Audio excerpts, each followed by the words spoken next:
본말씀에서 오직 성령의 권능을 받으라 13번째 말씀입니다. 그 성에 큰 기쁨이 있더란 제목으로 같이 은혜 받는 시간 갖도록 하겠습니다. 여러분들 이제 1월, 2월이 이제 잘 마무리되고 있습니다. 올림픽도 이제 오늘 폐막을 하게 되는데 여러분들 올림픽들 잘 보셨나 모르겠습니다. 코로나로 인해서 올림픽도 이제 많이 축소되고 또 여러 가지로 이제 어려움들이 있는데 제가 그래서 보면서 이런 생각을 했습니다. 1등으로 잘 달리는 선수가 있었어요. 결승전은 이제 몇십 미터 남겨주잖아요.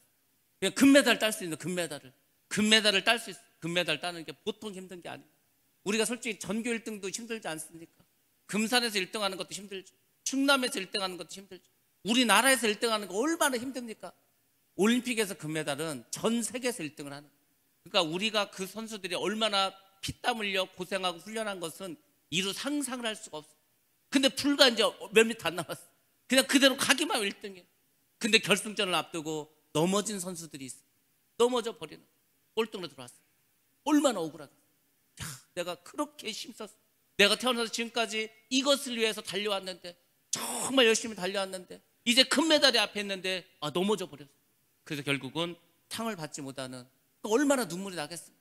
얼마나 아프겠습니까? 보는 사람도 마음이 아팠습니다. 그것을 보면서 저에게 들었던 생각이 있습니다.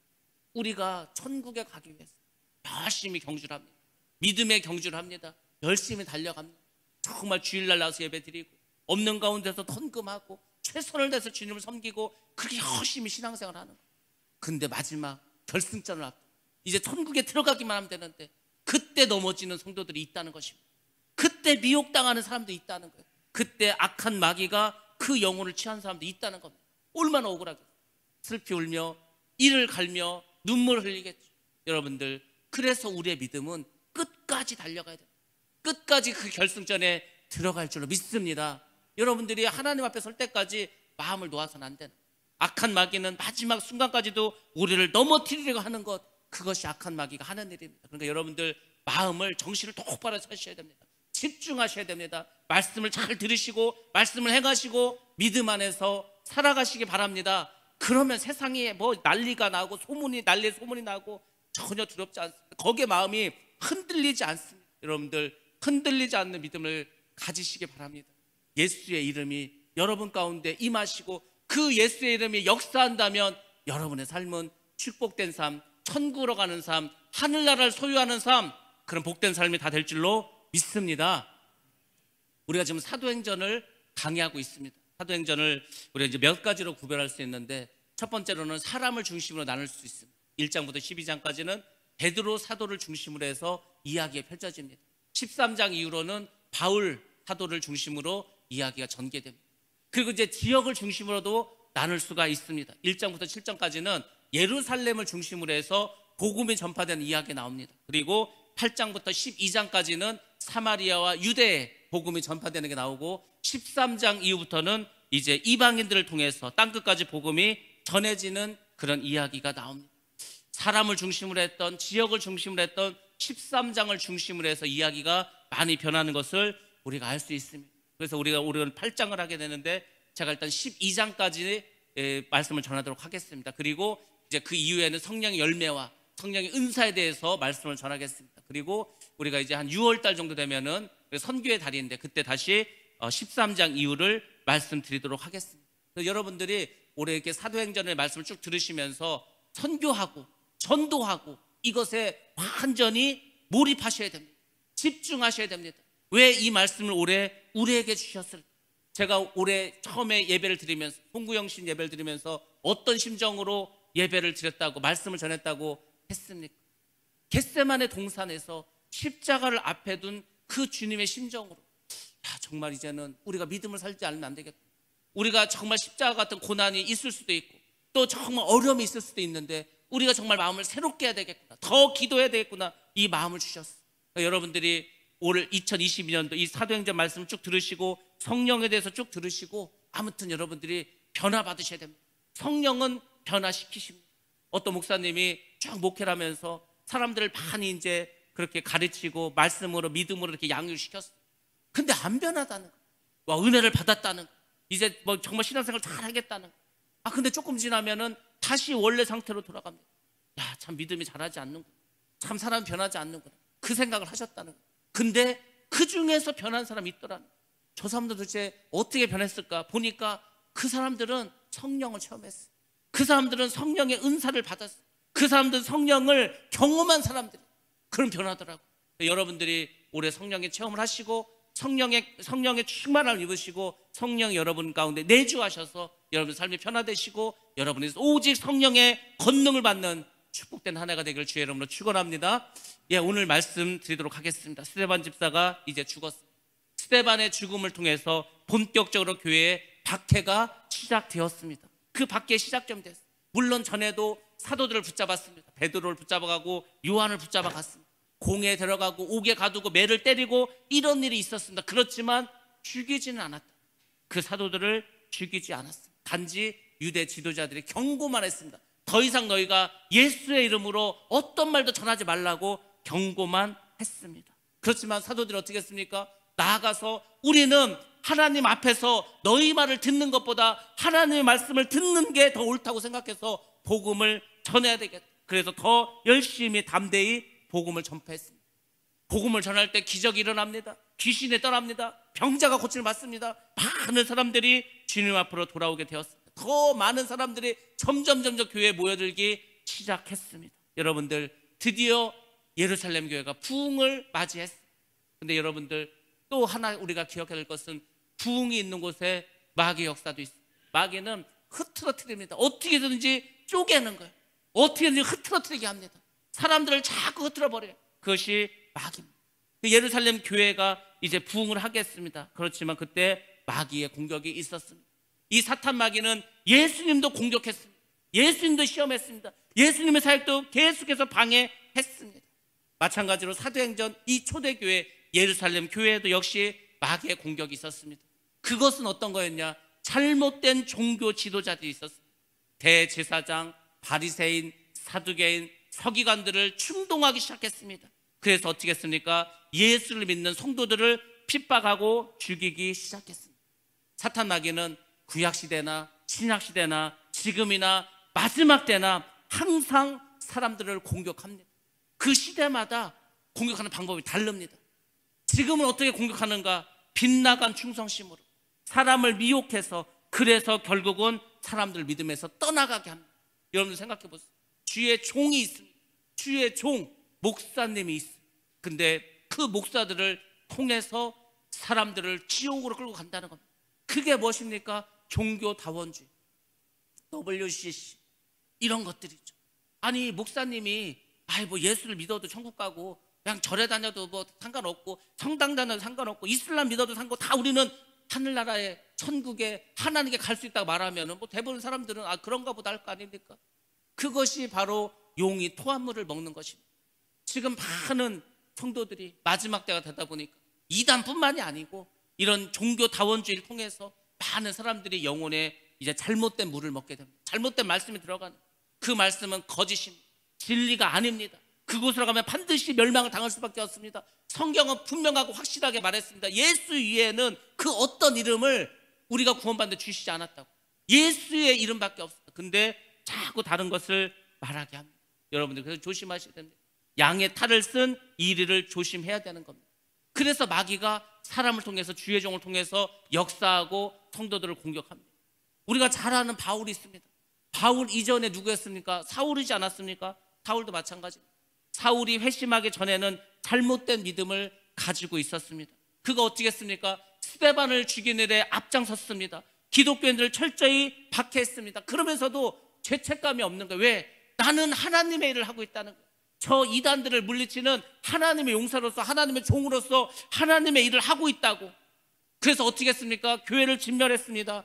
위협과 살기가 등등했다고 말해주고 있습니다. 남녀를 막론하고 결박했다고 합니다. 각 회당에서 때리고 모든 회당에서 여러 번 형벌을 가했다고 합니다. 외국에는 성에 가서도 박해했고 하나님의 교회를 심히 박해하고 멸한 일을 사도 바울이 했습니다. 물론 그가 바울이 되기 전에 사울이었을 때 왜 그렇게 열심히 했습니까? 그게 하나님의 일이라고 착각을 했던 것입니다. 우리가 세상을 살아가다 보면은 잘못된 믿음이 있어요. 잘못된 믿음. 그거 같이 무서운 게 없어요. 잘못된 믿음은 믿음이 없는 것보다도 훨씬 더 큰 위험이 있습니다. 대표적인 게 누굽니까? 이단들 아닙니까? 이단들은 하나님의 말씀이 분명히 있습니다. 근데 자기들이 섬기는 교주가 성령이라는 거예요. 자기들이 섬기는 교주가 하나님이라는 거예요. 자기들이 섬기는 교주가 예수님이라는 거예요. 그 잘못된 믿음을 가지고 열심히 믿습니다. 집을 팔아서 바친다니까요. 집을 팔아서 바친다. 얼마나 믿음 생활 열심히 하고 전도한지 상상을 초월합니다. 여러분들, 이단들은 보통 열심으로 하면 우리가 따라갈 수 없어요. 근데 그 열심이 잘못된 열심이라는 거예요. 그 열심이 잘못된 믿음이라는 겁니다. 어디 가겠습니까? 지옥 가는 거지. 교통사고 나는데 아주 형편없는 오래된 차는 아무리 밟아도 30km, 40km밖에 안 돼. 교통사고가 나도 크게 나지 않습니다. 좋은 차가 있습니다. 스포츠카가 있습니다. 막 150km, 200km 달리는 차가 있어요. 그 차로 충돌하면은 완전히 다 죽어버리는 거 아닙니까? 열심은 중요하죠. 근데 그 열심은 방향이 더 중요합니다. 우리가 하나님을 향한 그 열심인가, 아니면 잘못된 열심인가를 꼭 생각하셔야 됩니다. 사도 바울은 그런 자신의 그 이야기를 알고 있습니다. 자기가 회심하기 전에 어떻게 했는가 자기의 과거를 알고 있습니다. 그리고 자기의 과거처럼 잘못된 이스라엘 백성들에게, 그 잘못된 상황에 있는 그 사람들에게 사도 바울은 이렇게 이야기해 주고 있습니다. 우리 로마서 말씀 보겠습니다. 10장 2절에서 3절 말씀 봅니다. 시작. 내가 증언하노니 그들이 하나님께 열심히 있으나 올바른 지식을 따른 것이 아니니라. 하나님의 의를 모르고 자기 의를 세우려고 힘써 하나님의 의에 복종하지 아니하였느니라. 아멘. 잘 보시기 바랍니다. 그들이 하나님께 열심히 있었다. 열심히 있었는데 올바른 지식을 따른 것이 아니라는, 그들이 누굽니까? 유대인들 말하는 겁니다. 하나님의 의를 모르고 자기의 의를 자꾸 내세우는 거. 여러분들, 하나님의 의가 있습니다. 하나님의 뜻이 있습니다. 근데 그거에 앞서서 자꾸 나의 뜻과 나의 의를 앞에 세우면 반드시 문제가 생깁니다. 교회가 왜 시끄러집니까? 사람의 의가, 사람의 생각이, 사람의 방법이 하나님의 뜻과 하나님의 의보다 앞에 있으면 반드시 시끄러지고 싸움이 나고 어려울 수밖에 없는 겁니다. 그래서 우리는 늘 겸손해야 되는 거예요. 겸손해야 되는 거예요. 하나님 앞에서 겸손해야 우리가 바로 쓰임을 받을 수가 있습니다. 아무튼 이렇게 해서 어려움이 있었고 이런 환난이 있었습니다. 그렇지만 그 어려움과 환난 가운데서도 하나님은 어떻게 하시는지 잘 보시기 바랍니다. 하나님은 그 가운데서도 더 역사하시고 더 크게, 더 넓게 그분의 일을 확대해 가십니다. 로마가 망했을 때 사람들 충격을 받았습니다. 아니, 어떻게 로마가 망할 수 있냐? 이 큰 나라가, 이 강력한 나라가 어떻게 망할 수가 있냐고 사람들이 좌절하고 낙심했었어요. 그때 믿음의 사람들 말했습니다. 이 세상 나라 로마는 망하더라도 하나님의 나라는 망하지 않고 계속해서 성장하고 계속해서 하늘나라를 향해서 나아간다고, 그런 이야기를 이야기하면서 사람들에게 믿음을 더 고취시켰습니다. 자, 이렇게 이제 교회에 문제가 생겼습니다. 그렇지만 하나님은 더 크게 역사하고 계셨습니다. 사도들 외에 많은 사람들이 이제 예루살렘 교회가 핍박을 당하고 사람이 죽어나가고 순교하게 되니까 예루살렘을 떠나게 됩니다. 예루살렘을 떠나서 유대를 향해 사마를 향해서 흩어지게 됩니다. 사실 이때까지 복음이 어떻게 전파됐습니까? 예루살렘을 방문한 사람들, 예루살렘에 하나님께 예배드리러 왔다가 거기서 예수를 만났습니다. 또 예루살렘을 중심으로만 복음이 전파되었습니다. 그렇지만 이제 예루살렘에 핍박이 있고 환란이 있자 이제 복음의 전파에 그 모임의 형식이 바뀌기 시작했습니다. 바뀔 수밖에 없는 그런 불가피한 상황이 되고 말았습니다. 어찌 보면은 이사야의 예언대로 말씀이 이제 역사가 이루어집니다. 예수님께서 죽으셨습니다. 부활하셨습니다. 그리고 성령이 임하시고 하나님의 새 언약이 이루어졌습니다. 어디서 이루어진다고 했습니까? 바로 예루살렘에서 이루어진다고 말씀해 주셨습니다. 우리 이사야 말씀 보겠습니다. 2장 3절 말씀 같이 봅니다. 시작. 많은 백성이 가며 이르기를 오라, 우리가 여호와의 산에 오르며 야곱의 하나님의 전에 이르자. 그가 그의 길을 우리에게 가르치실 것이라. 우리가 그 길로 행하리라 하리니 이는 율법이 시온에서부터 나올 것이요 여호와의 말씀이 예루살렘에서부터 나올 것임이니라. 아멘. 율법이 시온에서부터 나올 것이요 여호와의 말씀이 예루살렘에서부터 나올 것이다. 그 말씀대로 예루살렘에서 주님께서 역사하시는 많은 일들이 이루어진 것을 우리가 알 수가 있습니다. 그렇지만 예루살렘을 찾는 사람만, 그 사람만 복음을 듣고 그 사람들만 이제 구원을 받아서는 안 됩니다. 복음이 예루살렘에만 머물러 있으면 안 됩니다. 온 세상을 향해서 복음이 열방으로 전파되어야 합니다. 그래서 하나님께서 더 크게 역사하셨습니다. 우리가 잘 아는 것처럼 복음에 대한 하나님의 근본적인 뜻이 무엇인지 아십니까? 하나님께서 우리에게 복음을 알게 하시고 듣게 하신 이유가 있습니다. 그것은 무엇이죠? 와서 복음을 들어라. 그리고 그 복음을 배워라. 그리고 나가서 전하라는 것, 전하라는 것. 여러분들 교회 와서 말씀을 듣습니다. 말씀을 배웁니다. 은혜를 받습니다. 그리고 여기서 끝나면은 뭡니까? 우리만 천국 가야 됩니까? 우리만 구원받아야 됩니까? 아니라는. 반드시 마지막에는 나가서 전하라고 말씀해 주고 있습니다. 어찌 보면은 그 예루살렘의 박해가 사단이 일으킨 거라고 볼 수 있지만 하나님께서는 그것을 역전시키셔서 하나님의 뜻대로 이루어 가십니다. 복음이 유대와 사마리아로 전파되는 기회를 얻게 되었습니다. 사단은 늘 교회를 없애려고 합니다. 늘 교회를 핍박합니다. 어떻게든지 교회를 쪼개려고 합니다. 교회의 문을 닫게 합니다.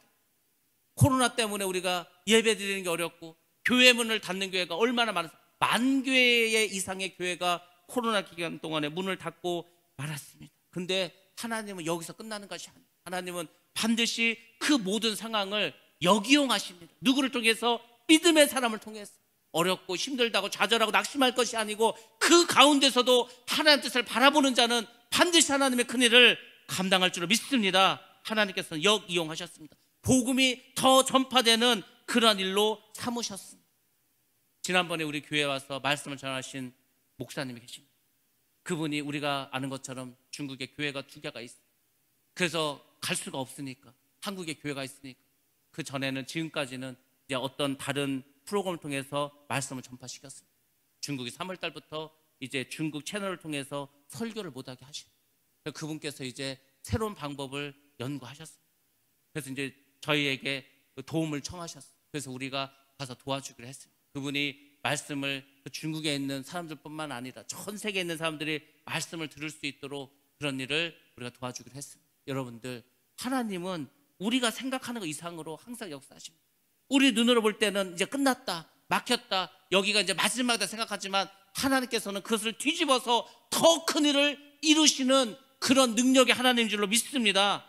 그 일을 감당하시고 복음이 더 전파될 수 있도록 그 일을 행하셨습니다. 결국 우리도 예수님의 말씀대로 그렇게 살아가면 하나님께서 그 예수님을 통해서 우리에게 계약하신 일을 이루어 주십니다. 복음이 예루살렘에서 이제 온 유대와 사마리아와 땅끝까지 전파되는 그 일이 진행되기 시작했습니다. 여러분들 마찬가지입니다. 여러분들의 복음 전하는 시작점은 어디입니까? 가족입니다. 가족. 여러분의 가족이 바로 예루살렘, 그리고 유대와 사마리아, 여러분의 친척과 여러분의 이웃에게 복음을 증거해야 됩니다. 그러니까 여러분들이 가정본에서 더 열심히 기도하셔야 됩니다. 우리 가족이, 나와 같이 먹고 사는 내 핏줄이 그 예수 믿고 구원받아야 될 거 아닙니까? 어떤 어머니가 다 죽게 되었습니다. 4명의 아들 있어요. 4명의 아들. 아들들 다 불러들여요. 그리고 마지막으로 이제 작별 인사를 합니다. 아들들에게. 그러면서 첫째, 둘째, 셋째를 안아주고 기도하고 마지막으로 이렇게 이야기합니다. 굿나잇. 첫째에게도 굿나잇, 둘째에게도 굿나잇, 셋째에게도 굿나잇 했어요. 그리고 막내에게는 이렇게 말합니다. 굿바이라고 말합니다. 그 막내 아들이, 아니 왜 형들에게는 굿나잇이라, 굿나잇은 뭐죠? 오늘 밤에 자고 내일 또 보자는 거 아니에요? 굿바이는 끝이라는 거, 끝. 이제 완전히 안녕이라는 거. 왜 나한테는 굿바이라고 하냐고. 엄마가 말합니다. 너희 형들은 다 예수를 믿지 않니? 다 신앙생활을 하지 않니? 그러니까 내가 죽더라도 너희 형들은 다시 만날 수 있다. 그러니까 굿나잇이라고 했다. 근데 너는 예수도 믿지 않고 교회도 믿지 않고 교회도 다니지 않고 너와 나는 이제 여기서 영원한 이별이다. 더 이상 볼 수가 없다. 그러니까 내가 작별 인사를 나눈 거야.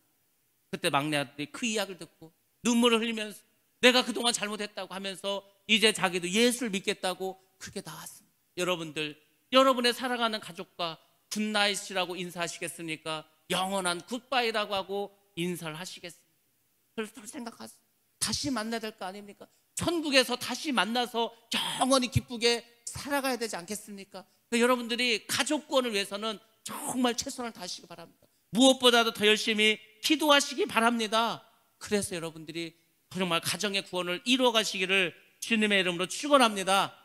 빌립이 이제 사마리아에 가서 사역을 시작합니다. 전도자 빌립은 이제 사마리아에 들어가서 복음을 전파한다. 그것이 오늘 우리가 읽은 본문의 말씀이었습니다. 사실 빌립이 사마리아에 들어가는 것은 큰 결단이 필요했습니다. 성령의 강권적인 역사가 있기 때문에 들어갔습니까? 왜 그렇습니까? 유대인들이 볼 때 사마리아인들은 정말 같이 하기 싫은 사람이었어요. 북이스라엘이 멸망하고 아수르라고 하는 강대국이 쳐들어왔습니다. 이 아수르는 북이스라엘을 어떻게 했습니까? 혼혈 정책을 썼습니다. 이방인들을 5부족을 데려다가 여기서 혼인 정책을 펴서 피를 다 섞이고 또 종교가 섞이게 했습니다. 그러니까 그 사람들은 정통 유대인도 아닙니다. 아주 멸시했습니다. 그러니까 얼마나 싫어했냐면 북쪽에 갈릴리가 있고 남쪽에 유다가 있고 그 사이에 사마리아가 있었어요. 그러니까 그냥 가운데를 통해서 올라가면 금방 갈 수 있는데 굳이 요단강을 건너서 사마리아를 피해서 북에서 남으로, 남에서 북으로 왔다 갔다 할 정도, 그 땅도 들어가기가 싫어서 그렇게 멸시했던 곳이 바로 사마리아였습니다. 근데 우리가 잘 아는 빌립 집사는 사마리아를 통해서 복음을 전파시킵니다. 왜 그렇습니까? 주님의 새로운 언약이 있기 때문에. 그 주님의 새로운 언약은 혈통이 상관없습니다. 인종도 상관없습니다. 그들이 어떤 종교적인 배경을 갖고 있는 거 아무 상관이 없습니다. 그들이 무당을 믿었던, 그들이 절에 다녔던, 그들이 무슨 이슬람 섬겼던 하나 중요하지 않습니다. 그들이 백인이든 흑인이든 황인종이든 그것도 상관이 없습니다. 그들이 김씨든 박씨든 이씨든 그것도 소용이 없습니다. 주님께서 우리에게 주신 새 언약은 영적인 이스라엘입니다. 영적인 유대인입니다. 육신적인 유대인이 아닙니다. 그래서 빌립이 사마리아의 복음을 전하러 갔습니다. 어디로 갔습니까? 수가성에서 가까운 세겜 땅으로 갔습니다. 야곱의 우물이 있었던 곳입니다. 그곳은 사마리아의 중심 도시였고 예수님께서 이틀 동안 머무르면서 그 우물가 연을 만나서 그곳에서 수가성에서 복음을 전했던 바로 그곳으로 가서 이제 복음을 전합니다. 예수님께서 그곳에 먼저 가셔서 말씀에 씨앗을 뿌렸습니다. 그리고 빌립을 통해서 영혼을 추수하시기 시작하는 거였습니다. 우리 요한복음 말씀 보겠습니다. 4장 39절로 42절 말씀입니다. 시작. 여자의 말이 내가 행한 모든 것을 그가 내게 말하였다 증언하므로 그 동네 중에 많은 사마리아인이 예수를 믿는지라. 사마리아인들이 예수께 와서 자기들과 함께 유하기를 청하니 거기서 이틀을 유하심에 예수의 말씀으로 말미암아 믿는 자가 더욱 많아 그 여자에게 말하되 이제 우리가 믿는 것은 내 말로 인함이 아니니 이는 우리가 친히 듣고 그가 참으로 세상의 구주신 줄 알미라 하였더라. 아멘. 빌립이 사마리아에 들어가서 복음을 전했습니다. 어떤 일이 벌어졌습니까? 기적이 일어났습니다. 표적이 일어났습니다. 기적이 일어나고 이적이 일어났습니다. 병든 자가 병을 고쳤습니다. 귀신 들린 자가 귀신이 떠나갔습니다. 그래서 그 성에 어떻게 됐습니까? 큰 기쁨이 있더라. 예수님께서 오시면 항상 기쁨이 있습니다. 예수님께서 있으면 모든 문제를 해결해 주십니다. 해결하지 못할 것, 용서하지 못할 것, 사랑하지 못할 것, 그곳에 주님이 오시면 이렇게 문제가 다 해결이 됩니다. 제가 여러분들에게 들어보라고 했던 간증이 있습니다. 그 간증을 다 들으셨는지 모르지만 그분께서 이런 간증을 했습니다. 자기가 말을 못해, 그냥 완전히 왕따, 집안에서 완전히 미운 오리 새끼입니다. 미운 오리 새끼. 그 새엄마가 그렇게 밥도 주지 않고 때리고, 그 형제들도 자기를 얼마나 무시하고 멸시하고, 그렇게 해서 이제 시집을 갔는데도 그 시어머니, 남편, 거기다가 동서들, 거기다가 아버님들까지 전부 다 자기를 고통스럽게 패고 때리고 멸시하고 무시하고 그렇게 살았어요. 근데 이분이 은혜를 받았어요. 이분이 능력을 받았어요. 기도원 원장이 되셨어요. 미국에 가서 전 세계에 나서 막 복음을 전하는. 그리고 이제 세월이 한참 흘렀어요. 이분이 이제 자기의 가족들을 만나기 시작합니다. 가족들을 만나. 먼저는 다 죽어져가는 그 아주버니 부르는, 제가 정말 재수 잘못했다. 제가 그때 철이 없어서, 내가 잘 몰라서 내가 그렇게 두들겨 팼다고, 그 곡괭이 자루로 그렇게 팼다는 거. 그때 이분이 아무 말 하지 않았습니다. 네, 저는 다 잊었습니다. 지금 한 가지만 꼭 기억해요. 예수를 믿으시라. 예수를 믿으셔야 된다. 예수를 믿으셔야 천국에 간다. 죽어져가는 그 사람들이 미안한 마음, 정말 너무너무 자기가 잘못된 거 알았기 때문에 예수를 믿고 구원을 받고 그렇게 천국으로 갔습니다. 그리고 또 어떻게 했습니까? 자기 형제들 친정에 가서 그 새엄마와 형제들을 다 불러, 나를 그렇게 잘못한 거 내가 뭐라고 하지 않게 다 잊었다. 그렇지만 예수를 믿어야 된다고 자기들도 압니다. 얼마나 자기들이 못되게 했는지. 죽이려고도 했습니다. 죽으라고 그 홍수가 난 강물에 막 밀어서 막 너무 그 물에 빠지게도 했어요. 자기들도 아는 거예요. 근데 자기들에게 아무 말도 하지 않고 예수나 믿으라고 하는 거예요. 알았다고, 미안하다고 예수를 믿기 시작했어요. 그래서 그 자녀들이 주의 종이 되고 외국에 나가서 목사가 되고 그런 일이 벌어졌습니다. 한 사람이 이렇게 믿음으로 살고 한 사람의 말씀대로 살으니까 그 가정 전체에 큰 기쁨이 있지 않습니까? 예수가 들어가면 그런 일이 벌어지는 겁니다. 한 알의 미래 땅에 떨어져서 죽지 않으면 그대로 있는 거예요. 그냥 한 알로 있는 거예요. 근데 죽으면 어떻게 되죠? 거기서 싹이 나오고 많은 열매를 맺게 되는 것입니다. 요셉이 형들의 모함에 의해서 팔려갔어요. 얼마나 억울하겠어요. 자기가 무슨 죄를 졌다고 노예로 팔려가는 거, 노예로 죽이려고 하는 거 그나마 살려주고 노예로 팔려갔어요. 노예 생활을 했습니다. 또 억울하게 누면서 감옥살이를 했어요. 얼마나 그 마음속에 막 미움이 있고 내가 막 복수를 해야지, 원수를 갚아야지. 근데 요셉은 그렇게 하지 않았어요. 그 형들을 봤을 때 눈물을 흘렸어요. 형들은 막 깜짝 놀랐을 거 아닙니까? 야, 이제 우리는 다 죽었다. 우리가 요셉을 팔았는데, 우리가 요셉을 모함했는데. 그렇지만 요셉은 죄를 묻지 않았어요. 형들은 오히려 위로합니다. 형들이 나를 이곳에 보낸 것이 아니고 하나님께서 나를 보내셨다. 위로하고 그리고 아껴주고 용서해 줍니다. 놀라운 역사 있지 않습니까? 여러분들, 성령이 임하시면, 주님이 그 안에 들어가면 이렇게 변화되는 것입니다. 이렇게 큰 기쁨이 넘치게 되는 것입니다. 사마리아 성에 바로 이 복음이 전파돼서 큰 놀라운 역사가 이루어졌습니다. 빌립이 전한 그 복음의 핵심이 무엇입니까? 첫 번째로는 하나님의 나라에 대해서 말씀을 전했습니다. 하나님의 나라, 우리가 예수를 믿으면 구원을 받습니다. 우리는 영원한 천국에서 살아갑니다. 천국 복음을 전했습니다. 천국 복음만 전했습니까? 하늘나라가 천국에만 있습니까? 그게 아닙니다. 이 땅에도 하나님의 왕국이 이루어졌습니다. 하나님의 구원과 하나님의 능력과 하나님의 통치가 임하셔서 치유가 일어나고 귀신이 떠나가는 일들이 이루어졌습니다. 바로 현세적인 이 땅에서도 하나님의 나라가 이루어졌다는 겁니다. 그것을 전파한 것, 예수님이 전했던 천국 복음이 바로 이러한 것입니다. 우리가 하늘나라에 들어가기 위해서는 필요한 것이 있습니다. 믿음이 있어야 됩니다. 주님을 믿으셔야 됩니다. 그분이 나의 구세주라는 것을 믿으셔야 되는 거예요. 그리고 꼭 중요한 게 뭐라고 했습니까? 물과 성령으로 거듭나야 된다고 했습니다. 거듭나. 결국 우리가 성령을 받아야 된다는 거예요. 성령을 받으시고 그 성령이 여러분 속에 들어와서 살아 계시고 그분이 늘 여러분의 삶을 인도하시는 사람, 그 사람이 바로 천국에 들어가는 겁니다. 여러분 꼭 기억하셔야 돼요. 물과 성령으로 거듭나야지 아버지의 나라에 들어갈 수 있다. 꼭 기억하시고 그 믿음을 가지셔야 됩니다. 성령의 능력이 반드시 여러분 가운데 나타나셔야 됩니다. 그것이 하늘나라입니다. 그 하늘나라의 복음을 전했습니다. 두 번째로는 예수의 이름을 전파했습니다. 그 예수의 이름으로 귀신을 쫓았습니다. 예수의 이름으로 질병을 고침받았습니다. 그리고 그 예수의 이름 안에 생명이 있었고 죄 사함의 약속이 있었습니다. 예수의 이름으로 세례를 받았을 때 죄 사함을 받고 구원함을 얻을 수 있습니다. 바로 베드로가 말했던 메시지입니다. 예수님께서 하신 말씀입니다. 그것을 빌립도 그대로 사마리아에서 전했습니다.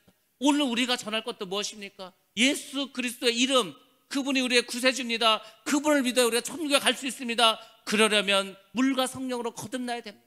여러분들이 그것을 전파하셔야 됩니다. 우리 사도행전 말씀 보겠습니다. 2장 38절 말씀입니다. 같이 봅니다. 시작. 베드로가 이르되 너희가 회개하여 각각 예수 그리스도의 이름으로 세례를 받고 죄 사함을 받으라. 그리하면 성령의 선물을 받으리니. 아멘. 베드로가 설교한 세 가지가 그것 아닙니까? 예수 그리스도의 이름으로 먼저 회개를 하고 예수 그리스도의 이름으로 세례를 받고 죄 사함을 받으면 성령을 선물로 받으리라. 이 세 가지가 여러분의 삶 가운데 나타나야 그것이 바로 예수를 믿는 것입니다. 사마리아에도 이제 복음의 말씀을 받았습니다. 그 이야기가 이제 예루살렘에 보고되기 시작했습니다. 그래서 예루살렘에서 사도 베드로와 요한을 사마리아에 파송하게 됩니다. 여러분들 잘 보시기 바랍니다. 여기서 끝난 줄 알았어요. 근데 아니라는 겁니다. 그러니까 여러분들 끝까지 성경을 보셔야 되는 거예요.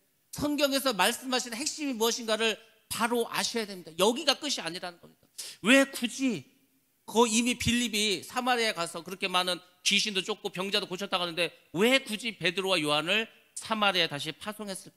목적이 있습니다. 그것은 바로 성령을 받도록 기도하기 위해서입니다.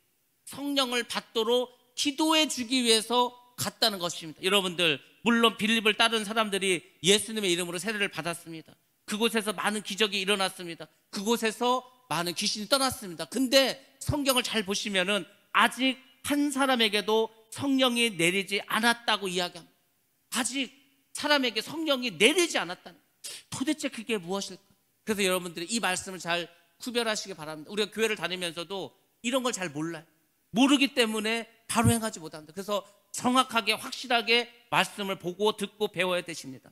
성령을 받은 사람이 없었다, 이 얘기는 뭐냐면 사람들이 아직 성령을 받지 않았거나 받지 못한 상태를 말하는 겁니다. 또 성령이 내리신 일이 없다, 이것은 무엇입니까? 아직 하나님께서 그들에게 성령을 주지 않았다는 것입니다. 잘 기억하시기 바랍니다. 분명히 빌립의 사역에서 성령의 능력이 강하게 임하셨습니다. 귀신이 떠났습니다. 중풍병자가 고침을 받았습니다. 걷지 못한 사람이 걷게 되었습니다. 나음을 얻었습니다. 그래서 그 성의 기쁨이 넘쳤다고 합니다. 우리는 거기까지만 알고 있는, 물론 오늘날 우리가 집회를 했는데 병자가 병이 고치고 앉은 뱅가 일어서고 그리고 무슨 중풍병자 고침을 받고 그런 막 엄청 대단한 걸 생각하죠. 그래서 잘 보시기 바랍니다. 그 후에 어떻게 되는지 아십니까? 이 사람이 고침을 받았는데 건강해지니까 세상에 가서 또 죄를 짓는 거예요. 더 악한 일을 합니다. 거기가 끝이 아니라는 거예요. 거기가 끝이 아니에요. 성령께서 역사하시고 기적을 베푸시고 임재하는 것까지는 얼마든지 하실 수 있어요. 근데 그게 다가 아니라는 것입니다. 주님께서는 무엇이라 말합니까? 이 사마리아에 아직 한 사람도 성령을 내리신 일이 없다고 말씀해 주고 있습니다. 여러분들 꼭 기억하시기 바랍니다. 우리가 성령을 받았다, 성령의 세례를 받았다, 성령에 충만하다, 이 얘기는 성령께서 우리 안에 들어와 살고 계십니다. 우리의 삶이 완전히 변화되는 거예요. 근데 성령이 임재하셔서 성령께서 기적을 베푸시고 귀신을 쫓고 병자를 낫게 한 것, 그것은 성령의 능력이지 성령께서 아직 내 안에 들어오지 않았다는 겁니다. 부흥회를 통해서 기도원에 가서 병을 고칠 수는 있습니다. 성령의 역사하시면 성령의 능력으로 귀신을 쫓을 수는 있어요. 근데 중요한 것은 성령께서 내 안에 들어오셔서 내가 완전히 변화돼야 그것이 믿는 거예요. 근데 거기까지 가지 못하는 경우가 있습니다. 그래서 사마리아에 베드로와 요한을 파송했습니다. 첫 번째 이유는 하나님의 복음의 경륜상 사마리아에도 베드로가 가서 천국의 문을 열어야 하기 때문입니다. 예수님께서 십자가에 죽으셨습니다. 부활하셨습니다. 그리고 오순절날 성령께서 임하셨습니다. 성령을 부어주셨습니다. 그래서 온 세상에 복음의 문이 활짝 열렸습니다. 근데 여러분 잘 보시기 바랍니다. 성령이 임할 수 있도록 그 열쇠를 여는 권세를 예수님께서 베드로에게 줬다는 겁니다. 그래서 우리가 잘 아는 것처럼 어떻게 했습니까? 예루살렘에서 온 유대인을 향해서 설교한 사람 누굽니까? 베드로입니다. 베드로가 그 천국의 문을 열었다는 것입니다. 그 다음 대상이 어디입니까? 사마리아 아닙니까? 그래서 사마리아에 가서도 역시 베드로는 그 열쇠의 사역을 하셨다는 겁니다. 그래서 제가 말했잖아요. 성경에 있는 말은 그냥 하는 말이 아니라고. 왜 이 천국의 열쇠를 베드로에게 예수님께서 주셨는가? 그냥 그때 말로 끝난 게 아니라는 걸 성경은 분명하고 확실하게 보여주잖아요. 예루살렘의 열쇠도 베드로가 열었습니다. 사마리아에서도 이 열쇠를 베드로가 열었다는 것을 여러분들이 아셔야 합니다. 그래서 하나님께서는 성경에서 말씀하신 그대로 역사하시고 보여주는 겁니다. 그래서 베드로가 갔을 때 드디어 성령께서 사람들의 속에 임하시고 그 사람들이 성령의 세례를 받게 되었습니다. 두 번째는 성령의 감동과 임재와 능력, 이런 일반적인 성령의 역사, 이것도 있지만은 성령이 우리 안에 들어와서 내주하게 되는 것, 성령을 받는 것, 성령 세례를 받는 것은 다른 차원이기 때문에 그렇습니다. 예수님께서 사도행전 1장에서 5절에서 말했습니다. 요한은 물로 세례를 베풀었으나 너희는 몇 날이 못되어 성령으로 세례를 받으리라. 성령으로 세례를 받으셔야 된다니까요. 예수를 믿는 사람들은 반드시 성령으로 세례를 받을 줄로 믿습니다. 여러분들이 물로 세례를 받은 건 죄사함을 받은 건 죄사함을 받았다면 성령도 받으셔야 이기시는 거예요. 그래서 물과 성령으로 너희가 거듭나야 된다고 하지 않았습니까? 거듭나야 됩니다. 성령으로 여러분들 거듭나셔야 됩니다. 단순히 성령의 임재와 감동, 역사, 이것이 아니라 성령께서 여러분 속에 들어와셔서 여러분을 완전히 변화시킬 수 있도록 그렇게 성령의 충만함을, 성령의 세례를 받아야 됩니다.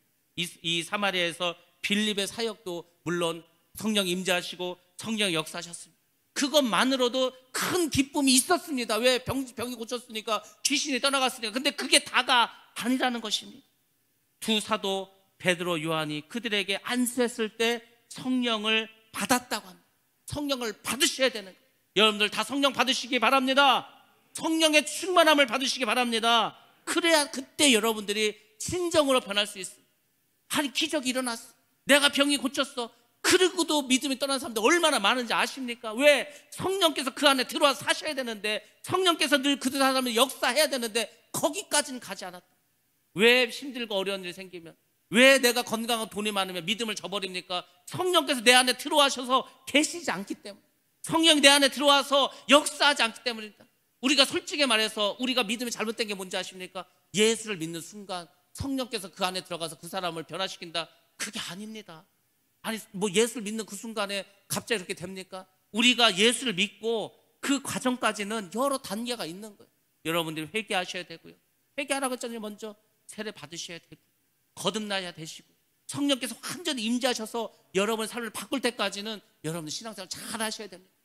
근데 나는 아무 생각도 없는데, 아니, 당신은 이제 구원받았다는 거야, 당신 이제 성령 받았다는 거야, 그런가 보다 하고 사는 거예요. 그게 뭡니까? 다 착각하는 거. 내가 뭘 아는 게 있어야지, 내가 뭘 받은 게 있어야지, 내가 뭘 경험한 게 있어야지 변할 거 아니에요? 아무것도 이루어지지 않고 아무것도 없는데 그냥 구원받았다고 하는 거예요.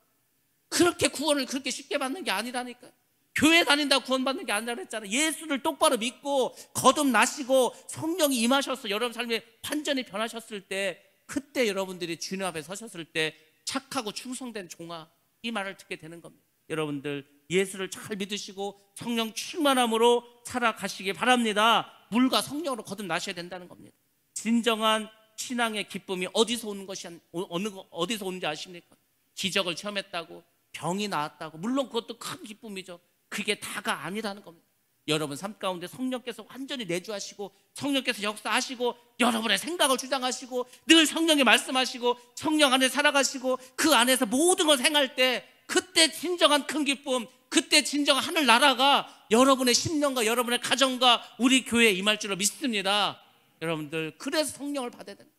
그때 성령의 권능이 우리 가운데 임할 줄로 믿습니다. 아무튼 여러분들 말씀을 사모하시고, 말씀 많이 들으시고, 기도하시고, 성령 충만하시기 바랍니다. 제가 볼 때 다른 게 없더라도 성령은 그냥 나와서 기도해야 되는 거예요. 1시간 이상씩 막 방언을 기도하면서 그때 성령께서 임하시고 역사하십니다. 회개 철저히 하셔야 되는 거예요. 막 회개. 그러면 하나님께서 반드시 성령을 선물로 주실 줄로 믿습니다. 그때 비로소 예수 제대로 믿는 겁니다. 우리 모두가 성령의 권능을 받고 성령의 은혜로, 능력으로 살아가는 저 여러분 되시기를 주의 이름으로 축원합니다.